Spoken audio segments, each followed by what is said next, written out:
Hey guys, Augiesaint here and welcome back to the channel. I hope you guys are having a fantastic day, and I want to cover the D4 patch notes for the 1.2.0 patch that will be launching on the 17th of October alongside Season 2 coming to D4, looking really fun, the Season of the Blood. There's a massive amount of changes, and I tried recording this video earlier of covering everything for you guys. It ended up being like a 40-minute video. So now we have the TLDR version. I'm just going to skim through everything and give you guys like pointers as I see stuff while we're skimming through it. I will have this down below in the description so you guys can actually go and follow the link yourself and just read through them yourself if you miss anything, as well as it is posted in my Discord channel as well to go check out there in the news tab and updates. So let's hop straight into it. Unique items, legendary aspects, and paragon glyphs. Unique items, there is quite a few. I'm not going to point them all out, but one that did ring bells for me is this Godslayer crown. It is a generic unique helm, so everybody can get it. All classes, doesn't matter. When you stun, freeze, or immobilize an elite enemy or damage a boss, it pulls in nearby enemies. You deal 30 to 60% multiplicative damage to them for 3 seconds. There's a multiplicative, by the way. This effect can only occur once every 12 seconds. Now that might not sound like good to you, but when you're running through a dungeon, what's the distance between like every elite pack? It's around about 12 seconds or more or less, depending on the density of the dungeon. So every time pretty much you walk up to an elite, you're going to pull in all the nearby enemies, as well as deal 30 to 60% increased damage to them for 3 seconds. I mean, most builds, if you're farming stuff and going like 12 seconds between packs, you'll kill them within 3 seconds. So that's a really good farming helmet, I would say, and I would think, depending on how everything works. But to me, that just sounds really nice, as well as this flicker step one here. When each enemy you evade through reduces your active ultimate cooldown by 2 to 4 seconds, up to 10 seconds. So you can get up to 10 seconds reduced on your ultimate. Sounds really good for rogues as well as sorks with deep freeze and the blizzard. I think not blizzard, what's it called? Inferno, the big snake where you suck everything in together. So that's really good, as well as barbarian as well for Wrath of the Berserker and stuff like that. So pretty good overall. Those two over there is what stood out to me. You can go read through the rest at your own pace. Legendary aspects over here, the one that stood out to me the most was this one, aspect of the elements, pretty much like the ring. I forgot the name of the ring from D3. Where it cycles through the aspects of their fire, lightning, and physical. You get increased damage over there, gain 20 to 30% additive damage, by the way, to a set damage type for 7 seconds. And it's going to rotate between the two sets, fire, lightning, and physical, and then it's going to rotate between cold, poison, and shadow. But just nice little ring there, and it's probably going to give you like a little animation so you can see when it happens. And then there is all the other aspects. Paragon glyphs, none of these really stood out to me too much, except for one on the druid over here. Electrocution, when you purchase within range, your lightning bolts and dancing bolts deal increased damage. Really good for my Zeus lightning speed druid. Additional bonuses: enemies damaged by your lightning bolts or dancing bolts take 20% increased multiplicative damage from you for 5 seconds. Really strong for druid over there, as well as the tectonic one as well, just increasing critical strike damage of your earth skills and giving you lucky hit chance. So pulverized druids are eating good this season, I'm going to say that, but I'm probably going to play rogue this season. Rogue, nothing really stood out too much there. The Night Stalker one is really good, as it's going to give you cooldown of your Shadow Human by 4 seconds when entering stealth as an additional bonus for this Night Stalker passive. And then gameplay updates, nothing over there. User interface, just a bunch of stuff has been shaken up. Mark stuff as favorite. We've got the stash things can now be marked as junk or favorite.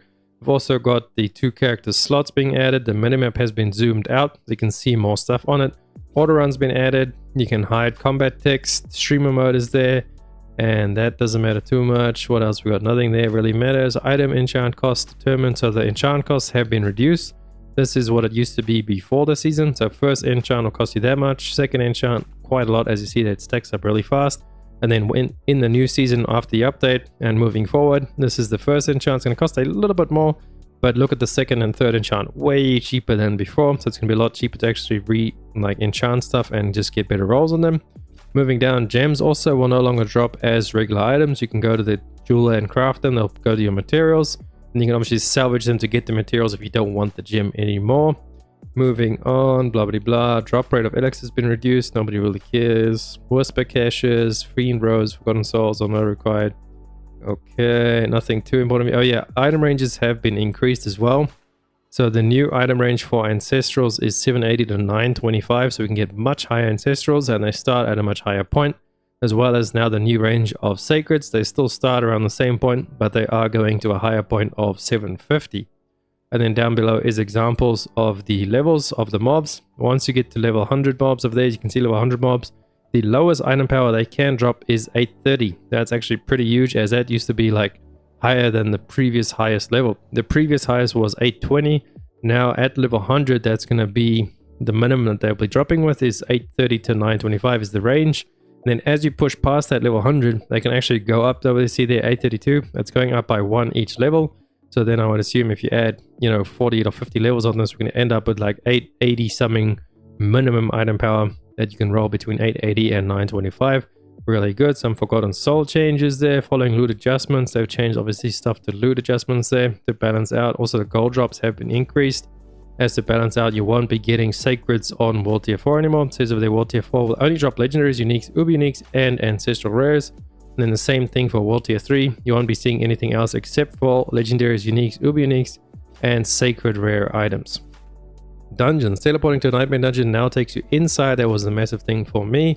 And then some other stuff over there doesn't really matter too much. They've changed a lot of the nightmare affixes. You guys can go ahead and read it yourself. This made a lot of them less annoying and more bearable, so to say. Glyph experience has also been increased across the board, so it is now faster level of your glyphs by about 19%. And then many dungeons have received visual updates and layout improvements as well to reduce the backtrack. Let's see, endgame activities, Legion events. They've buffed the stuff with Legion events as well, made them spawn a little bit faster. And every Legion event will also now have a Whisper objective associated with it. We've got world bosses. Their timers have been reduced massively from 6 hours to 3.5 hours. Really good over there. And world bosses now become immune 2 seconds after beginning their escape.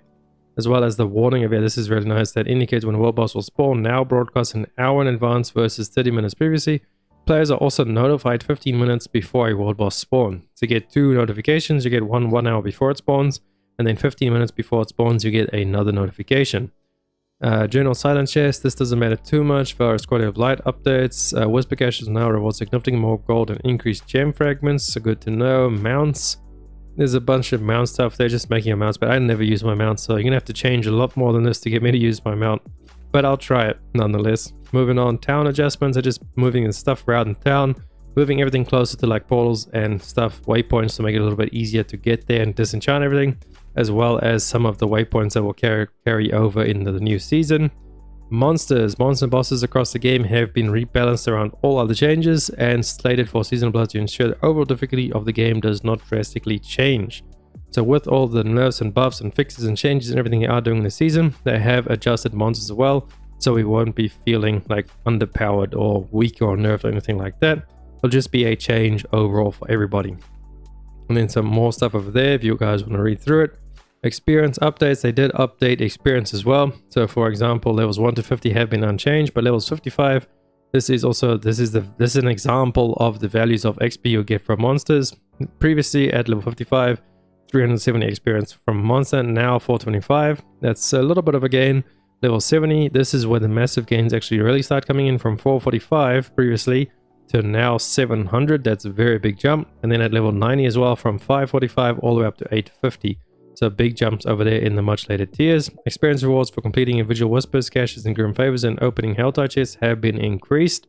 So Helltides and whispers also give a lot more experience now, as you can see there. World tiers 3 and 4. For opening Helltide chests, you get 750% increase XP. That's massive, although I don't see it being a leveling method because obviously Helltide, Helltide is Helltide. Only is up every now and then. But I do think whispers as an early leveling strat is going to be massively good now, with the increase over there as well as the gold increase, and how they've also changed the item caches from whispers. They will always give you what they say. So if it says a helmet cache, you'll only get helmets in there and so forth. So really good. I think whispers is definitely going to be a good way to level up in the season. We're moving on to miscellaneous. There was nothing too important over there. Level of which players receive. Okay, that doesn't matter too much. Blah blah blah. Rewards for completing quests, failed crystals, salvage caches, quests. Nobody really does quests. Increased monster density of the following events. So the increased density of a lot of the events, which is really good in the dungeons. Last Stand, Warning Soul, all of these. Health of strand NPCs have been increased as well, so they won't just get one shot anymore. The NPCs you gotta save. Moving on, balance updates, unique items. A lot of unique items have been rechanged and balanced. There's a few of them over there. Antara's Visage, Frostburn, Butcher's Cleaver, Mother's Embrace, Fist of Fate. This one actually stood out to the most. The Fist of Fate. The chance, so it used to have a line, a chance to heal affix replaced with lucky hit chance to gain damage for 4 seconds. Really good over there on the gloves. Resistances, there has been a massive change, and this warrants a video on its own. But basically what you're going to know now is resistances are important, and you should definitely be focusing more on them now, as well as they will be coming on all amulets and rings. So it's going to give you like a better baseline for resistances. It's no longer just stack armor and forget about everything. So we definitely want to be paying attention to resistances going into season 2. Once I like research this and understand it all myself better, I will make a full breakdown for you guys and a video for that. But there's a lot of stuff here if you just want to read through it on yourself. There's obedience in your aspect. There's a lot of the armor changes there too. So armor is no longer the best thing than just set and forget kind of a thing. Attributes, affixes, blah blah blah, skill ranks. Okay, damage bucket updates. There's a lot of damage buckets over here, but mainly for crit strike, vulnerable, and then overpower. These have all been changed quite a bit, well, brought down so to say, so that they can bring other things up instead of just bringing everything up. I guess this is a better, more healthier change, so there is a bit of reworking there. Miscellaneous, there's defense passive, necromancer minions. Okay, that's been changed, as that is now just a that's how minions are now with the Death Defense passive. And now all minions only take 30 blah blah blah. Death Defense has been updated with a new effect to compensate for this change. See necromancer changes below. And then this is all the changes. There's a lot of changes for each class. I'm not going to go through all of them. You guys can go through your class there in the description. Battle Pass updates. Battle Pass Smoldering Ashes tier now auto redeem. That's nice over there. Level requirements have been reduced by 15 levels on average.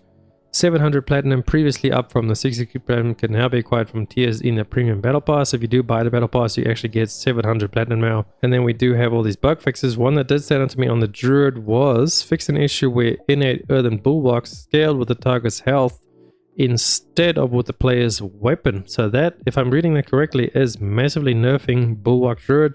So no more bulldozer druid. Unfortunately, that is a very popular video on my channel, where you can just run through with Earthen Bulwark and delete Nightmare 100, as it did scale with the target's health. So the more health the target had, the more damage your Earthen Bulwark did when it exploded. So that has been fixed there. Innate Earthen Bulwark now scales with the player's weapon, which is consistent with other skills. I guess that's why I put a note there, as they know a lot of people are probably going to be mad about this, as no more Earthen Bulwark Druid. But we'll see how that all goes and how it performs now.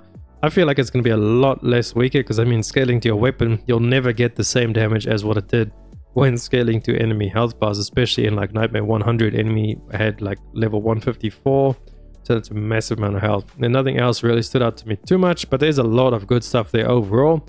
Just some of the outlying ones there obviously was the Druid one. Co-op play, fix a bunch of bugs and things. Dungeons as well, fixing up bugs.